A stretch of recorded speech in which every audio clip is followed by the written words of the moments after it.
et l'installation des membres de la commission augure en quelque sorte d'une bataille en vue de la restitution de cette dette, de la dette de l'indépendance. La question est quand même posée, entre autres questions, à quoi les Haïtiens peuvent s'attendre. Justement, et avec le professeur Camille Chalmers, nous allons voir justement ces points. Professeur, bonjour, bienvenue sur Métropole.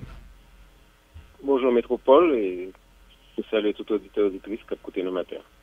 Alors, vous êtes membre de la commission, professeur, et la question de Wendell Théodore, avec la mise en place de ce comité national haïtien de réparation et de restitution, son nouveau pas qui franchit, à quoi augure cette commission? Bon, et alors il faut préciser que en fait c'est une décision qui officialise la commission, parce que la commission existait déjà. C'est une initiative de l'Université d'État d'Haïti qui, bien avant, depuis plus d'un an, et cette commission est formée pour justement travailler sur cette question de restitution et réparation et tenant compte de ce momentum important de ces 200 ans de cette rançon unique imposée par la France. Donc c'est une question nationale et justement la commission travaille pour justement que sur les différents fronts on puisse mener ce combat et aboutir à la restitution et la réparation des torts qui ont été faits à Haïti et qui continuent à avoir des conséquences dramatiques sur notre pays. Professeur Chalmers, ce combat prendra quelle forme? C'est un combat multiforme. D'abord, il y a le plan académique. Il s'agit de produire un ensemble de recherches qui démontrent le caractère unique de cette imposition et démontrer l'objectif central de cette rançon qui était de détruire la nation haïtienne et de réinstaller les liens néocoloniaux de façon à annuler pratiquement la révolution de 1904. Donc il faut qu'il y ait des recherches qui permettent de démontrer cela et qui permettent de rétablir la vérité sur tout le processus d'hémorragie financière qui a été généré par cette rançon depuis 1825 jusqu'à 1947. Donc il y a le plan académique, il y a le plan de la recherche, et c'est très très très important parce que c'est une occasion pour nous de reconstruire notre mémoire collective. C'est très important que les citoyens et les citoyennes haïtiens puissent connaître exactement qu'est-ce qui s'est passé, parce que au niveau de l'enseignement de l'histoire, il y a de très grands déficits à ce niveau-là.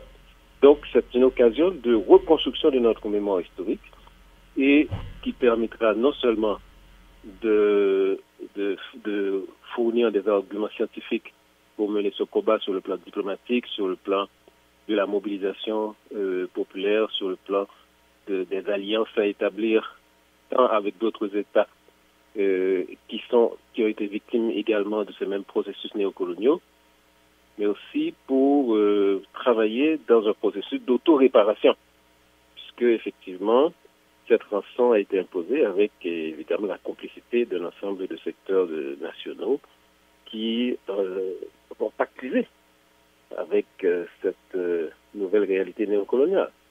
Donc c'est un travail qui doit se déployer sur plusieurs fronts.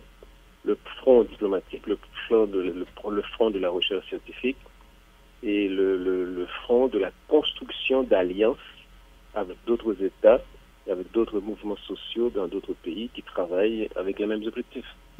Alors, professeur Chalmers, retirez-nous nos illusions. Au-delà de rétablir l'honneur et de rétablir l'histoire, on va dire, est-ce que ce travail, quel que soit tant le qu'apprend, c'est un travail que Haïtien yo taka attendre que l'ITK est concrétisé, matérialisé dans une restitution matérielle concrète, genre remettre nous l'argent nous ou bien remettre nous en forme d'indemnité possible. Est-ce que ça sont bail qui envisageable, qui t'a doué envisageable pour Haïtiens, yo? Même sur le long terme? Tout à fait. Tout à fait. Bien sûr, comme vous le soulignez, c'est un combat de moyen et de long terme. C'est pas un combat de quelques mois. C'est un combat de moyen et long terme. Et je dois souligner que des résultats ont déjà été acquis. Par exemple, entre la Libye et l'Italie, il y a eu un accord où l'Italie reconnaissait ce tort par rapport au massacre qui a été perpétré à l'époque coloniale. Et l'Italie avait reconnu la nécessité de verser un ensemble de sommes financières pour dédommager la Libye. Donc, il y a eu déjà des succès au niveau international. Et évidemment, Haïti, qui justement inaugure une nouvelle phase dans le processus du pillage néocolonial, Haïti doit être un symbole et un centre de ce combat pour les réparations qui a été lancé notamment par la CARICOM et d'autres pays. Bon, évidemment, pour la CARICOM, c'est le crime de l'esclavage, mais c'est connecté avec les crimes de l'endettement et de cette rançon qui constitue évidemment quelque chose d'extrêmement grave. Et je pense que Haïti doit jouer son rôle au niveau international de point de référence de ce combat pour les réparations. Et je pense qu'effectivement, on peut obtenir une victoire si on réunit les conditions idoines qui permettent d'avancer intelligemment dans ce combat. Le comité 1, il y a un agenda déjà établi, vous avez un calendrier, vous vous dites que sur telle période, vous allez atteindre tel objectif? Non, bon, évidemment, il y a un calendrier de travail. Donc, par exemple, il y a toutes les conférences qui ont été faites dans les universités publiques dans la période 2024-2025, parce qu'il est très important que les différents secteurs de la nation se mobilisent. Parce que s'il n'y a pas de mobilisation au niveau national, c'est très difficile de construire des alliances avec d'autres États ou bien avec d'autres mouvements sociaux et populaires. Donc, il y a tout un travail qui a été déjà fait et qui va se poursuivre, de systématiser. Et évidemment, quand on mène un combat, il n'est pas toujours possible de prévoir l'échéance de la victoire. Mais ce qui est certain, c'est que la Commission va travailler pour réunir tout ce qui est nécessaire pour qu'on aboutisse à une victoire. Et ce sera la victoire de tous les secteurs qui ont souffert de cette rançon, notamment la paysannerie haïtienne, notamment tout le problème de la déforestation, notamment le fait que l'État était incapable de créer les conditions de la construction nationale sur le plan des services publics, sur le plan de l'éducation, de la santé, etc. Donc il faut que les différents secteurs qui ont subi les conséquences de cette rançon puissent se mobiliser et travailler ensemble pour arriver à cette victoire. Professeur Chalmers, pour finir, moi, envie de retourner à la question où Wesley était posée l'un des commentaires. Restitution, réparation, là, on a parlé de près de 25 milliards de dollars. Déjà, en pile montaremé, continue à rêver ou bien suspendre rêver. Ou quoi concrètement que des marches noires n'a pas abouti à restitution et réparation, professeur? Ah, tout à fait. D'ailleurs, c'est le problème. Les estimations sont diverses. Et Jean-Bertrand Aristide avait parlé de 21 milliards. L'économiste Thomas Piketty a parlé de 28 milliards. Et l'enquête menée par le New York Times a parlé de 115 milliards. Et toutes ces estimations sont nettement sous-évaluées parce qu'il faut non seulement comptabiliser les versements qui ont été faits à l'État français, mais aussi aux banques françaises, mais aussi tous les torts qui ont été commis à l'économie haïtienne, notamment la réduction des taxes pour les navires français qui arrivaient aux différents ports de la nation. Il faut comptabiliser tout cela. Donc, il s'agit de sommes effectivement considérables, mais qui, finalement, ne représentent qu'une portion, par exemple, des trillions de dollars qui sont calculés aujourd'hui comme dette au niveau de la France. Donc c'est tout à fait possible, c'est tout à fait réalisable.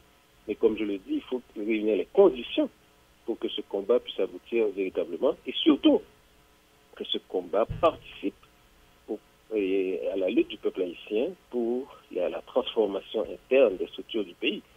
Parce que si cette rançon a été possible, c'est grâce à la complicité d'un ensemble de secteurs au niveau de la nation et aussi c'est grâce au narratif dominant contre Haïti qui pousse souvent les citoyens à penser que nous sommes les seuls responsables de nos malheurs. Donc il y a tout un travail justement d'information, de sensibilisation, de rééducation et de reconstruction de notre mémoire collective. Donc c'est un travail d'auto-réparation. Alors, il y a des gens qui pensaient que, professeur Chalmers, que Haïtiens étaient capables, précisément comité, dans l'éventualité que nous avons pour nous chita, pour nous discuter avec les Français, est-ce que nous pensons, par exemple, à une, c'est pas une feuille de route, non, mais une liste d'infrastructures, par exemple, dans le cas forcé français et construit pour nous. Et là encore, je me pose la question à savoir est-ce que je ne suis pas en train de rêver. Mais il y a des gens qui pensaient que les Français ne sont pas jamais d'accord et font virement bancaire de plusieurs milliards. Là encore, m'a sombré professeur dans la spéculation, mais quand même comme il y a des faits, il y a un comité qui est mis en place, un comité essentiellement formé d'intellectuels haïtiens. Est-ce que avec des économistes, nous pas envisager ça qui pourrait être envisageable dans toute perspective de restitution et réparation, professeur Chalmers? Ou bien vous pouvez arriver dans l'étape ça? Oui, alors justement, combat important dans ce bien, il ne s'agit pas que la France a construit des infrastructures pour nous. Il faut justement que les modalités de remboursement de ce qui a été extorqué à la nation respectent la souveraineté nationale. Parce que justement, la rançon de 1825, c'est justement un déni de notre souveraineté. C'est ne pas reconnaître que la nation haïtienne existe et doit prospérer. Donc il faut que ces modalités ne soient pas une reproduction des liens néocoloniaux.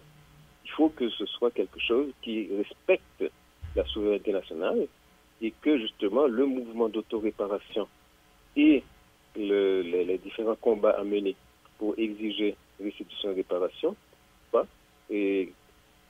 soit un prolongement des objectifs et de l'esprit de la révolution de 1804. C'est de ça qu'il s'agit. Est-ce qu'il ne faut pas croire que la France va quand même tenir tête à Haïti? Parce que céder, ce serait peut-être laisser place à un effet domino par rapport à d'anciennes colonies. Ah, très certainement. C'est un combat. Justement, c'est un rapport de force.